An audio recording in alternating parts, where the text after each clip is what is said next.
Historiadores vão dizer que nas sandálias dos egípcios estavam bordados os deuses egípcios.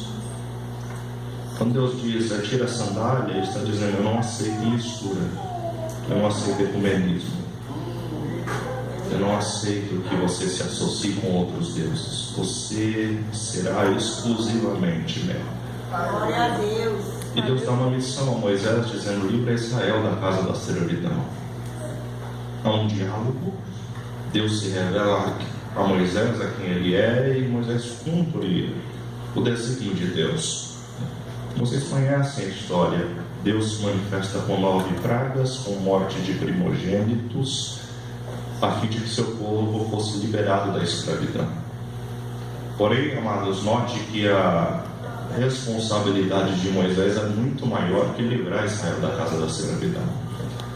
Ele seria aquele que conduziria o povo até a terra que Deus prometera a seus pais, Abraão, Isaque e Jacó.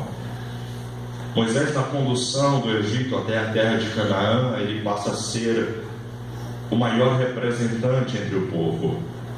Ele passa a ser a figura de pastor, de governador, de líder, de juiz. Toda a responsabilidade em termos de liderança está sobre esse homem. A ele Deus entrega os 10 mandamentos, o decálogo da lei. Deus entrega regras que deveriam ser impostas ao seu povo a fim que eles mesmos não se autodestruíssem. Porém, note que a lei, o decálogo da lei, os 10 mandamentos, não é o mesmo que a lei mosaica. A lei mosaica, quantitativamente, ela é maior que os 10 mandamentos. Estou falando em quantidade. 613 preceitos são escritos por Moisés, a fim de que essa liderança fosse regida através deles. Esses preceitos se dividiam em 2 grupos, 365 preceitos negativos, fazendo menção dos 365 dias do ano judaico, e 248 preceitos positivos, fazendo alusão ao número de ossos que temos no corpo. Se dividiam eles em 3 grupos: leis morais, leis cerimoniais e leis civis.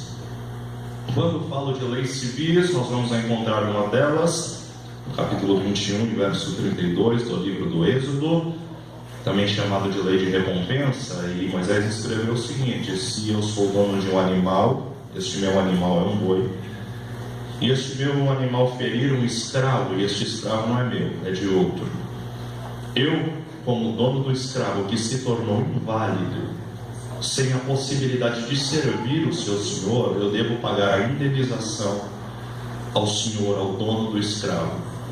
O meu animal vai ser morto, apedrejado. E Moisés instituiu que essa indenização se consistiria em 360 gramas de prata, que é o mesmo que 30 ciclos de prata, que é exatamente o mesmo que 30 moedas de prata.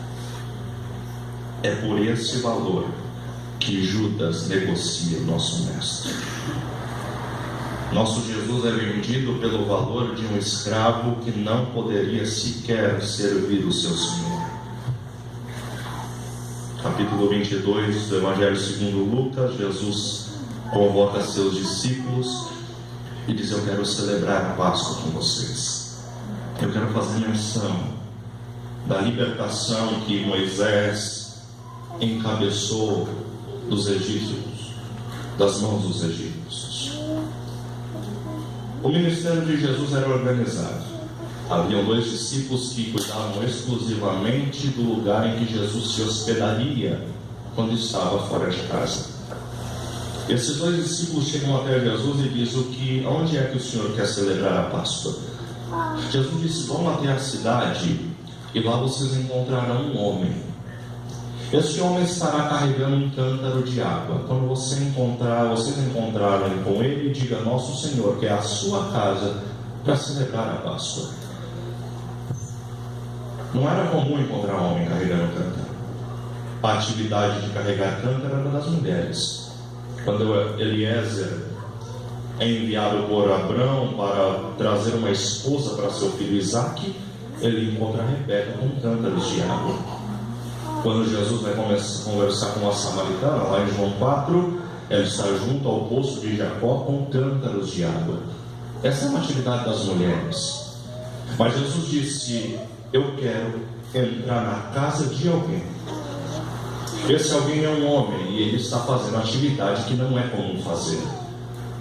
O que Jesus está dizendo: eu vou entrar na casa de alguém, eu vou fazer história na casa de alguém que está disposto a fazer o que ninguém quer fazer. Nosso problema de não vivermos graus de maior intimidade com Deus é que todo dia a gente faz a mesma coisa.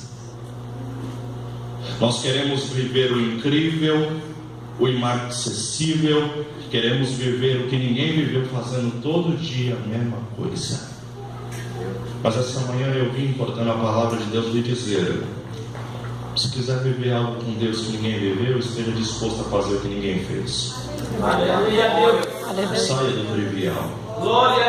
Saia do comum. Jesus quer entrar na tua casa. Aleluia.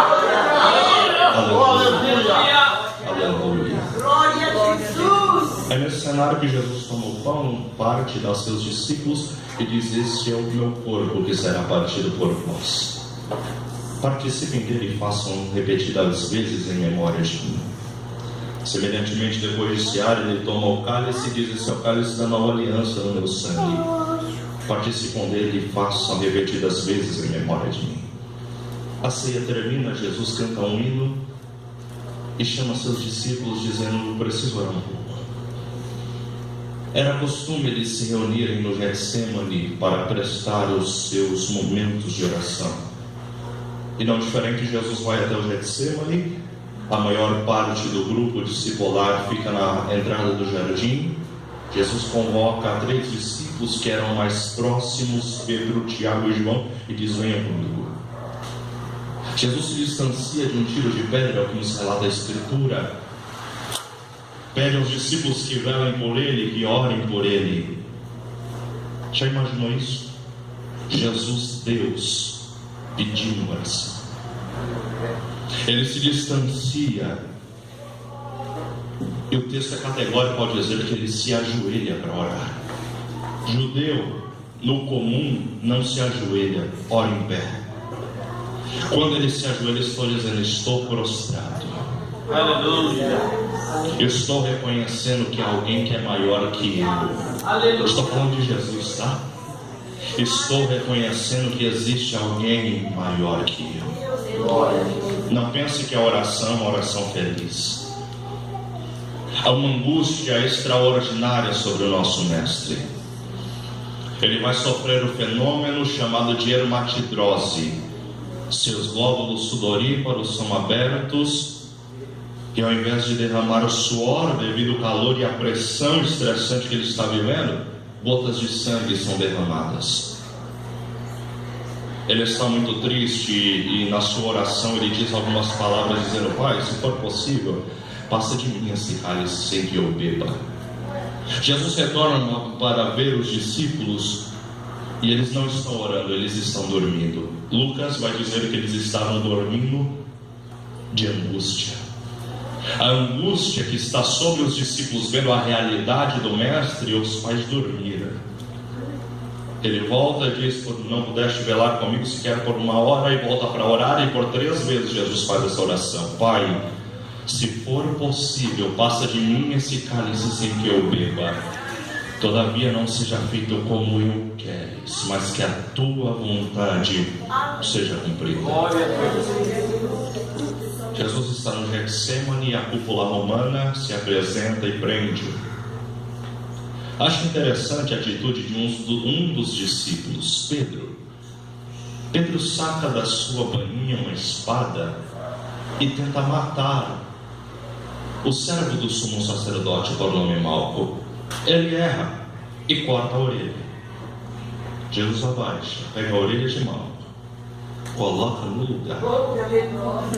O milagre é instantâneo, no momento. Só que, gente, normalmente Pedro é criticado por essa atitude, mas isso daqui me prendeu ao texto porque eu queria entender. E aí eu descobri que neste cenário para prender Jesus haviam cerca de 600 soldados romanos, aqui diz João MacArthur. E ele diz, além dos soldados romanos, existiam anciãos e sacerdotes para assistir Jesus ser preso. Pedro sozinho quer resolver o problema. Ele disse na ceia: eu vou contigo até a morte. Eu vou com o Senhor até as últimas consequências. E no Getsemane ele quer demonstrar isso. A verdade é que não surtiu efeito, prendem a Jesus e Jesus vai ser levado para a casa de Anás. E o texto que nós lemos, verso 15, diz que 2 discípulos seguiram a Jesus. Há 12 que sempre estão perto de Jesus. Há 3 que são mais íntimos, mas só 2 vão seguir. Quem são eles? O primeiro é exatamente o Pedro. O texto diz: Pedro e o outro discípulo seguiam a Jesus. João não vai dizer o seu nome. Então temos Pedro e temos um discípulo anônimo. Eles seguiam a Jesus, e o texto vai nos dizer que o discípulo anônimo é conhecido do sumo sacerdote, de modo que é permitida a entrada na casa de Anás para o discípulo anônimo. Pedro fica para fora. Versos 16 e versos 17 vai nos informar que, devido ao parentesco, termo no grego gnostos, para esse discípulo, devido ao relacionamento que ele tinha com o sumo sacerdote, ele intercede por Pedro para que não ficasse do lado de fora. Pedro também consegue entrar após a intercessão. Verso 18: fazia frio, e os servos e os guardas do sumo sacerdote acenderam uma fogueira. Pedro, observando a fogueira, se ajuntou a eles para se aquecer. E o outro discípulo? O outro discípulo permanece ao lado de Jesus em todos os momentos. Jesus está sendo submetido a um julgamento ilegal, porque o horário no padrão romano não permite nenhum réu ser julgado, e o discípulo anônimo está lá perto. Pedro arrumou um outro lugar, à beirada de uma fogueira. Por quê? Porque a noite é fria, e o lugar mais agradável de estar na noite fria é um lugar que me proporciona calor. Ou seja, é melhor estar à beira da fogueira do que estar perto de Jesus. Meu Deus. É melhor estar num lugar que é agradável para a minha carne do que estar próximo do Mestre. Se eu for para perto dele, a noite continua fria e eu vou sentir o frio da noite.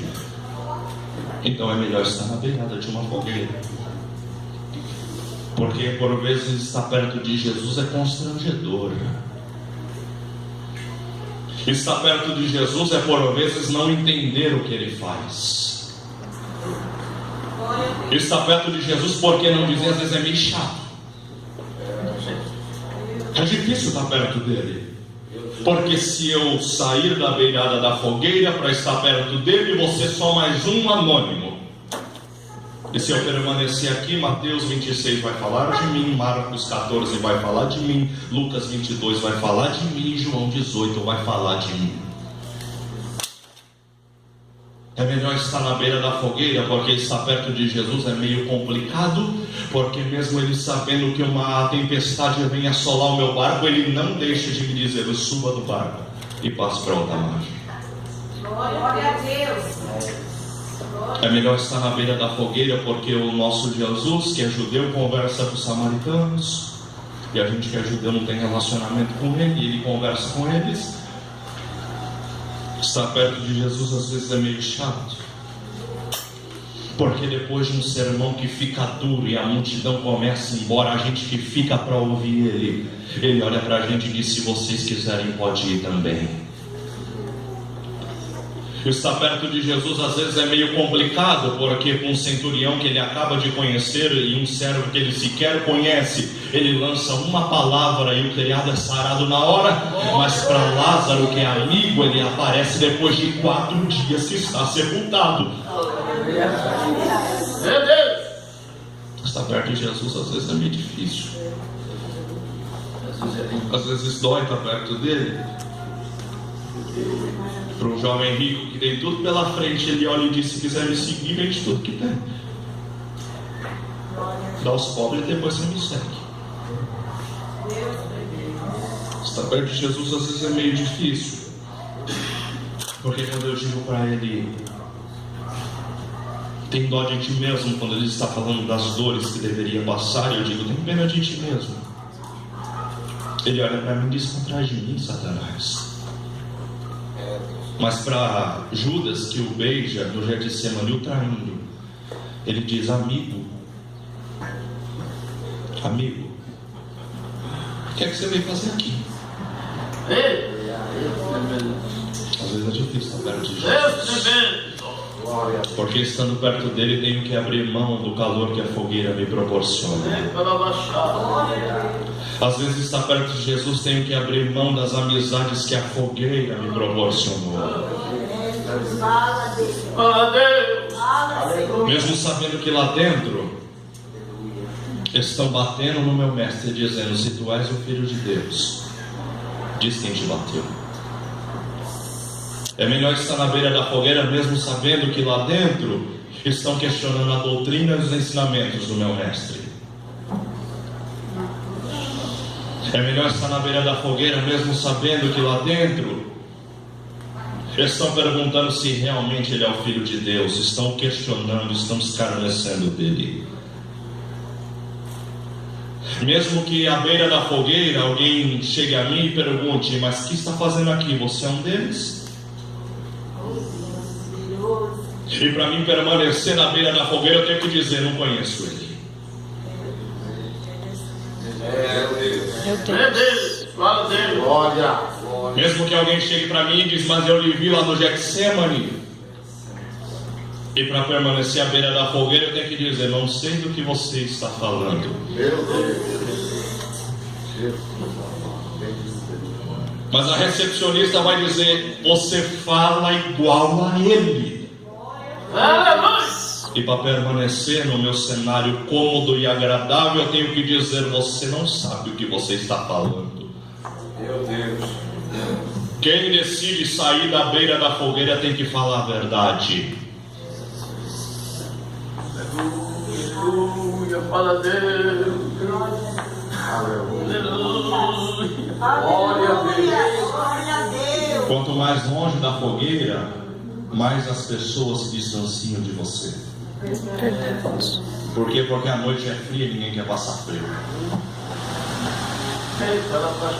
É por isso que Paulo escreve aos Romanos, capítulo 12, verso 2: não vos conformeis com este mundo, não associe-se ao padrão deste mundo, Eita Deus, não se modelem à moda deste mundo, não pareçam com o mundo, mas transformai-vos pela renovação do vosso entendimento. Glória a Deus. O que Paulo está dizendo é: Romanos, saiam da beira da fogueira, Aleluia. saiam da zona de conforto, saiam do comodismo. É agradável para a tua carne, é gostoso estar lá, mas está acabando com a tua alma. Saia da beira da fogueira hoje.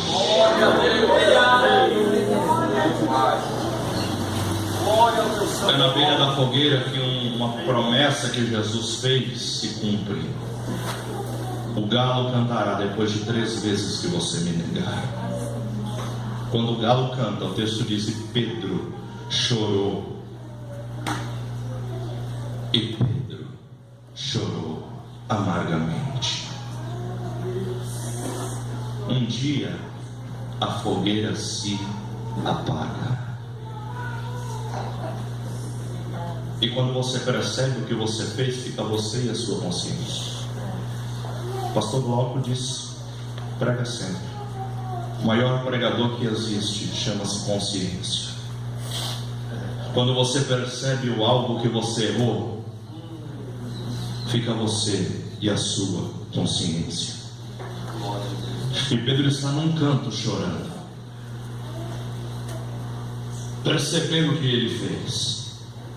E aí eu acredito, Elton, que ele começa a lembrar dos momentos que teve com Jesus.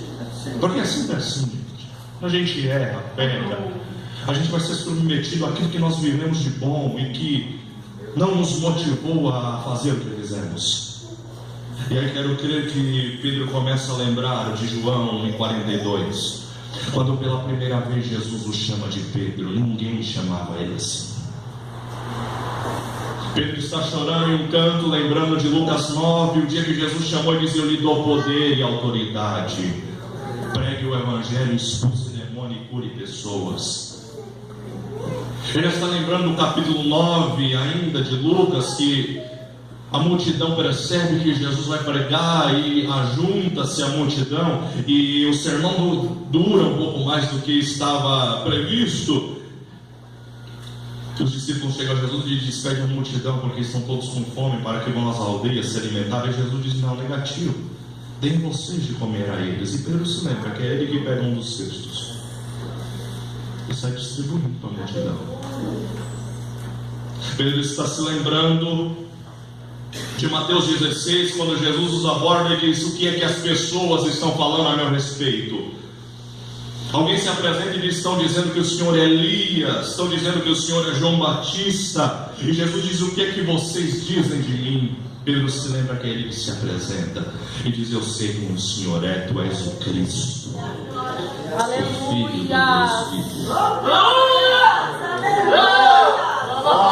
Pedro está lembrando de Mateus 14, quando eles estão passando por uma tempestade e Jesus vem andando por cima da água. E os discípulos estão com medo, dizendo: aí vem um fantasma. Jesus diz: não tema, sou eu. E alguém diz lá dentro do barco: se o Senhor manda que vamos até aí. E Jesus diz: vem. Pedro se lembra que é ele que desce do barco.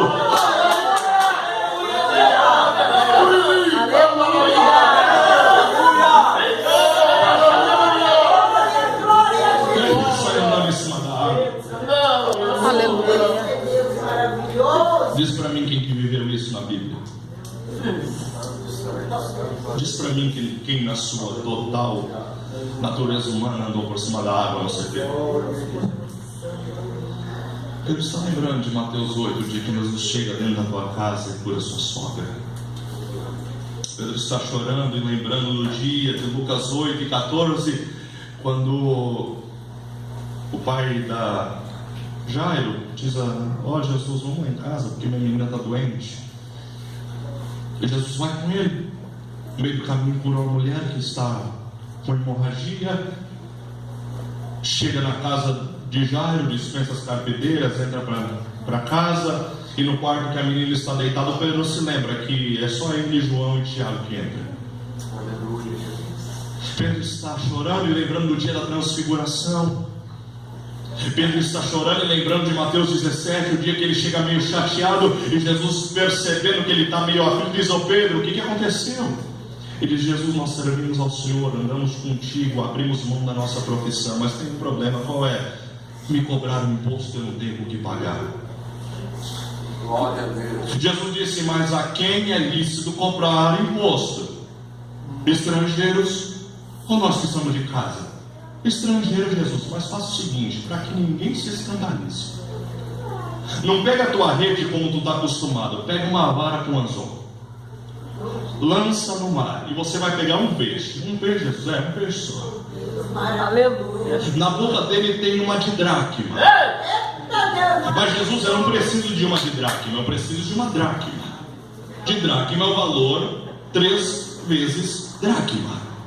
Jesus disse: não, mas você vai pagar o imposto por você, vai pagar por mim, e deixa uma caixinha para quem está te cobrando. Agora é para mim. Quem foi que viveu isso além de Pedro? Aleluia! Glória a Deus. Aleluia. Pedro trocou tudo isso pela beirada de uma fogueira. Pedro está lembrando que Jesus diz para ele, chama um dia e diz: ô Pedro, Mateus 17, se não me falha a memória, Satanás me pediu para peneirar-te como se faz com trigo. Mais ou menos o que fez com Jó, Pedro. Satanás pediu para fazer isso com você, mas eu roguei ao Pai. Jesus estava dizendo: eu orei por você. Aleluia a Deus! Para que a tua alma não desfaleça. Glória a Deus! Aleluia. Pedro está lembrando lá no Getsêmani que a ele que Jesus confidencia, dizendo: a minha alma está angustiada até a morte. Pedro está chorando e lembrando os momentos com Jesus. Mas a história bíblica continua, e vamos deixar Pedro chorando um pouquinho. Lembra-se que quando Pedro está chorando, Jesus continua lá na casa de Anás. Tem um diálogo com Caifás e é enviado a Pilatos. Pilatos não encontra acusação bastante para condenar Jesus. O povo quer que crucifique Jesus. A mulher de Pilatos manda um mensageiro portando um recado dizendo: não toque nesse homem, é justo. A noite passada eu passei em claro por causa dele, não toca nele. A multidão quer que o crucifique e está apelando politicamente contra Pilatos, dizendo: se não fizer isso é inimigo de César. Pilatos tem uma ideia e diz: eu não vou mandar condená-lo, porque eu não posso ser injusto. Vou mandar para os açoites. Apresenta a multidão, vão ver o que fazemos, o que vamos fazer com ele, e vão liberá-lo. Jesus é enviado para os açoites. Ele é totalmente despido, suas mãos amarradas a um tronco, 2 carrascos, um de cada lado, vão deferir 39 chibatadas com uma zorrague. Um chicote feito de couro, na ponta ossos de carneiro quebrado e tiras e bolas de chumbo. Ao término das chibatadas, as costas de nosso mestre estão totalmente abertas. John MacArthur diz: dificilmente réus chegavam com vida à 39ª chibatada. Ele está totalmente nu, com suas costas abertas. Ele se dizia ser rei dos judeus, então precisa de uma coroa, 72 espinhos de 6 a 12 centímetros, segundo a tradição. São cravados na frente. Ele se diz rei, então precisa de um cedro. Dão a ele um caniço, mas antes golpeiam a sua cabeça com a coroa. Os espinhos adentram a massa cefálica. Ele apanhou à noite.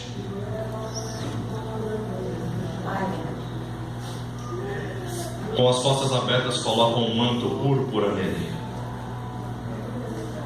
Ele está com a face inchada.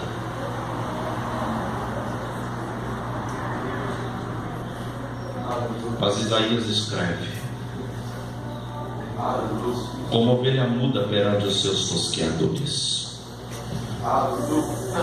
ele não abriu sua boca. Aleluia! Aleluia. Apresenta Jesus à multidão. Pilatos diz: olha o que fizemos com o que se declara rei. Apresenta Barrabás, o malfeitor de maior rejeição, o mais temido de todos na época, e apresenta Jesus. E a multidão que grita: solta Barrabás, solta Barrabás. E o Cristo, para nós, crucificam. Que o sangue dele recaia sobre nós e nossos filhos. Meu Deus. Jesus é obrigado a levar nas ruas pedregosas de Jerusalém até o Monte Caveira o patíbulo, a parte horizontal da cruz, 40 a 50 quilos, sobre alguém que passou a noite apanhando, sobre alguém que sobre pena perdeu muito sangue. Tem que levar até o Calvário.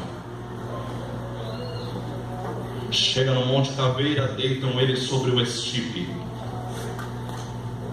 a parte vertical da cruz. Vão cravar seus punhos, não são as mãos que cravam. O primeiro punho vai ser cravado na madeira, e para o carrasco vai ser algo tranquilo de se fazer. O primeiro punho. Por quê? Porque a madeira é pré-furada, para facilitar que o cravo transpasse o punho e adentre a madeira.